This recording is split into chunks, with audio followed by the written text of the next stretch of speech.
Oke. Lu pernah dengar kan? Nah, itu konten pertama gue naik dan gue memang bukan setengah setuju sih ya, gue setuju banyak yang ngaco gitu kan. Nah, tapi dari kalian, kenapa kalian bisa punya concern di situ? Apa sih yang sebenarnya terjadi? Bagaimana sih orang ngasih plan keuangan? Gimana sih orang ngasih literasi keuangan? Apa sih urgensi yang kalian lihat sebenarnya? Jadi mungkin kata yang lebih tepat itu belum bisa diterima. Karena saya melihat kalau di Indonesia itu masih sangat tabu ngomongin tentang uang. Orang kalau misalkan ditodong lebih baik ya ditodong pertanyaan yang personal daripada ditanya gajinya berapa. Padahal itu penting ya. Padahal itu penting. Soalnya lu nggak tahu Yes. kalau lu underpaid ternyata kan? Iya.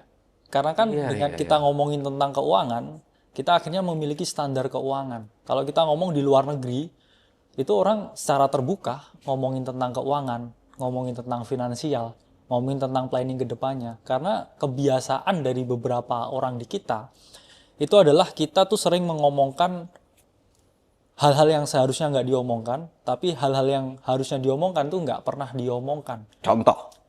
Contohnya keuangan tadi. Hmm. Sama seperti saya pribadi dengan orang tua.